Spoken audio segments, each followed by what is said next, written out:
Қыздар, баршаларыңызға сәлем. Бүгін красный барқыттың рецептін сіздерге ұсынамын. Ол үшін бізге сары май қажет болады. Төменде барлығының мөлшерін көрсетіп кетемін. Қант қажет болады. Комнаталы температурадағы айран қажет болады. Сұйық май қажет болады. ұн қажет болады. 3 жұмыртқа, краситель қажет болады. Қызыл түстісі қажет. Сода, какао және қопсатқыш.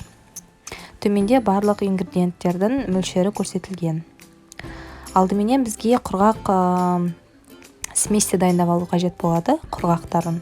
Ол үшін алдыменен ұн өткізгіш арқылы ұнды өткізіп аламыз.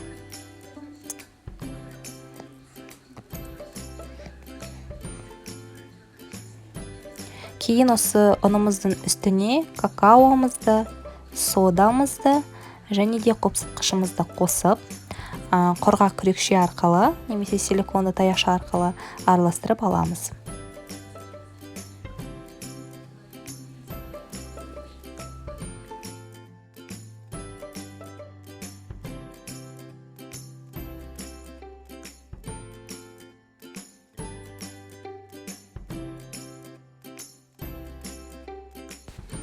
Жақсылап тұрып араластырып, шетке бөлек қойып қоятын боламыз. Бұл бізде яғни сухой смесіміз дайын болды. Енді айранымызды аламыз. Айранымызға красительді қосу керек болады. Мен Vivit фирмасының красителін қолданамын. Өте жақсы краситель, сіздерге де кеңес беремін. Бағасы да қолжетімді. Яғни қасығымызға бір шай қасықты толтырмай қосам мен, себебі өте қатты қызыл болады. Осылайынан араластырып қойып қоямыз, яғни біздің бояғышты массамыз дайын болды.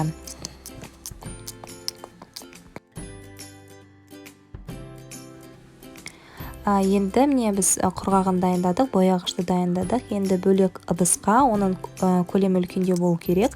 3 жұмыртқамызды жарып аламыз. Себебі енді осы біз ыдысқа барлық ингредиенттерді бір-біріне қосатын боламыз. 3 жұмыртқамызды жарып, үстіне қантымызды қосып, көлемі үлкейгенше жақсылап тұрып миксерменен араластырып аламыз. Бұл жерде миксерді қолдану өте маңызды. Себебі жаңағы массамыз үлкен, яғни көлемі жағынан ұлғаю керек болады. Кейін осы массамызға сұйық майымызды қосамыз. Сұйық майымызды қосып тағы да араластырып аламыз. Кейін оның үстіне жұп-жұмсақ комнаталы температурадағы сары майымызды қосамыз. Қыздар, бұл жерде ескере кететін жайт, міндетті түрде сары майымыз комнаталы температурадағы жұп-жұмсақ май болу керек. Холодильниктен бірден шығарылған жарамайды. Енді міндетті түрде жақсылап тұрып тыңдап алыңыздар. Осы жерді өте жақсылап мұқият тыңдау керек болады. Енді міне біздің жаңағы негізгі массамызға аз-аздан ұнды, аз-аздан красительді құятын боламыз. Міне кішкене мөлшерде краситель құйдым. Енді осының үстіне 4 ас қасық ұн қосамын. Сосын миксерменен араластырып аламын.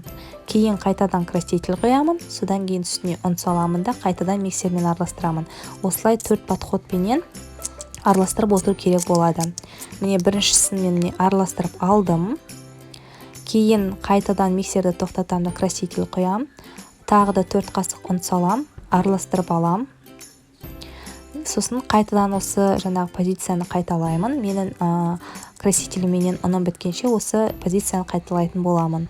Неге бірден салуға болмайды деп ойлайтын шығарсыздар? Себебі кезек-кезекпенен осылайынан аз-аздан араластыратын болсақ, біріншіден біздің жаңағы массамыз шашылып кетпейді. Екіншіден, ол өте жақсы араласуына өзінің септігін тигізеді. Массамыз өте жақсы көтеріліп, бүкіл корждарымыз үлпілдек, воздушный болып піседі, қыздар. Сондықтан да осылай жасап көріңіздер. Міне мен ең соңғысын қосып жатырмын.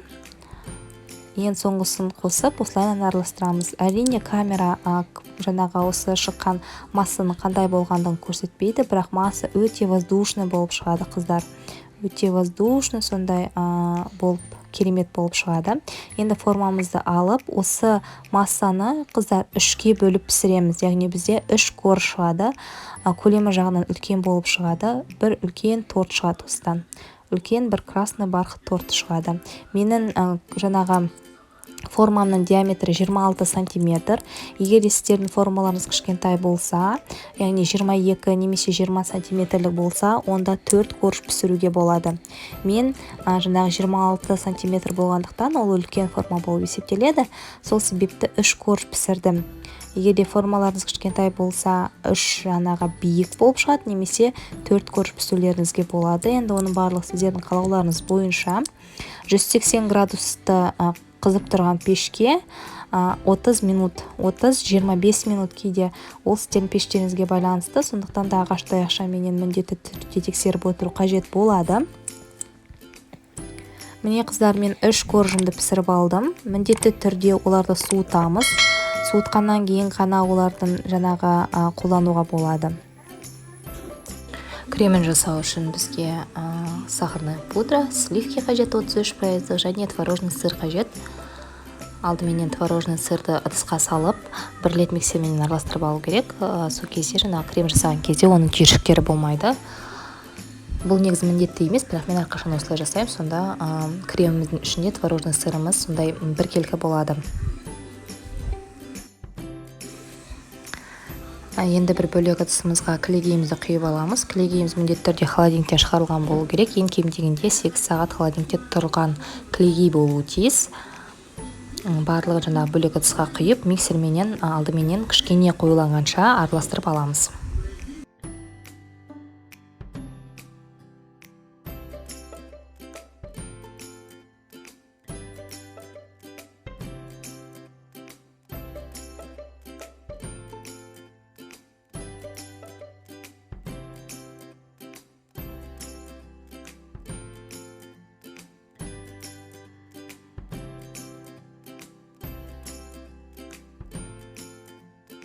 Аздап қоюлана бастаған кезде творожный сырымызды және де сахарная пудрамызды қосып, қою болғанша араластырамыз. Ескере кететін жайт, тым көп ұзақ араластырмаңыздар, себебі крем іріп кетуі мүмкін. Сол себепті қою жақсы масса болған кезде бірден тоқтату керек, бірақ көп араластырмаңыздар.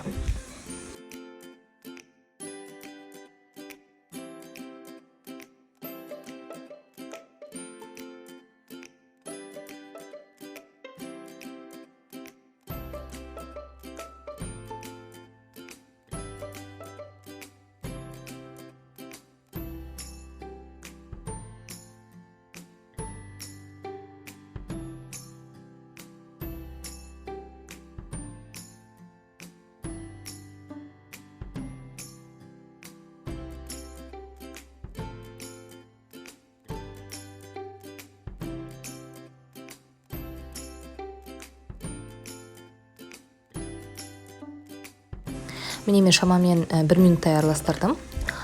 Кейін корждарымызды жинаймыз. Жалпы мен корждарды жинаған кездегі видеом белгілі бір техникалық байланыстарға байланысты түсірілмей қалыпты. Сол себепті, яғни корж, оның үстіне крем, корж, оның үстіне крем, корж, оның үстіне крем жағып, осылайына қалауларыңыз бойынша әсемдейсіздер. Мен бұл қызымның 8 айына арнап жасағандықтан, мен осылай оны әсемдедім. Әсемдеу өздеріңіздің қалауларыңыз бойынша тіпті әсемдемей қойсаңыздар болады.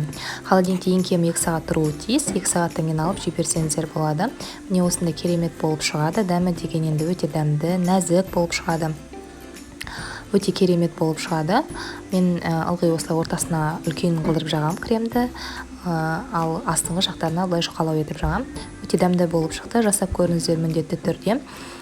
Ұнаса лайк басып, комментарий жазып кетіңіздер. Каналыма тіркеліп кетіңіздер. Сіздермен болған мен Райхан.